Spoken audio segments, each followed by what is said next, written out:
നമസ്കാരം. ഡിസംബർ 12 വിശുദ്ധ ജെയിൻ ഫ്രാൻസിസ് ദേശാന്താൾ. 1573 ജനുവരി 25 വിശുദ്ധ ജെയിൻ ഫ്രാൻസിസ് ദേശാന്താൾ ഉന്നതകുലജാതരായ മാതാപിതാക്കളിൽ നിന്ന് ജനിച്ചത്. ചെറുപ്രായത്തിൽ തന്നെ വിശുദ്ധ മാതാവ് നഷ്ടപ്പെട്ടതിനാൽ പിതാവിന്റെ സംരക്ഷണയിലാണ് ജെയിൻ വളർന്നത്.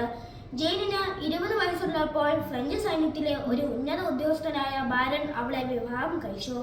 ഒരാൺകുട്ടിയെ 3 പെൺകുട്ടികളെ നൽകി ദൈവം അവരുടെ ദാമ്പത്യത്തെ അനുഗ്രഹിച്ചു. എന്നാൽ ജീനിന് 28 വയസ്സുള്ളപ്പോൾ അവരുടെ ഭർത്താവ് മരണപ്പെട്ടു. 1604 നോമ്പുകാലത്ത് ഡിജോണിൽ പ്രസംഗിക്കാനെത്തിയത് വിശുദ്ധ ഫ്രാൻസിസ് ഇല്ലായിരുന്നു.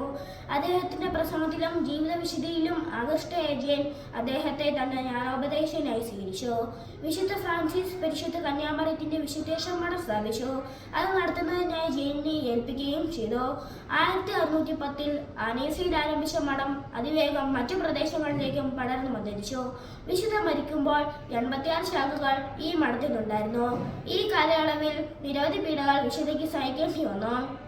മകന്റെയും മരുമകന്റെയും മരണം, സഭാസ്ഥാപകനായ വിശുദ്ധ ഫ്രാൻസിസിന് മരണശേഷമുണ്ടായ ഞെരുക്കങ്ങൾ, രോഗബാധ എല്ലാം വിശുദ്ധയെ വളരെയധികം കഷ്ടപ്പെടുത്തിയിരുന്നെങ്കിലും ജെയിൻ സർവ്വതം ദൈവമഹത്വത്തിനായി കാഴ്ചവെച്ചു.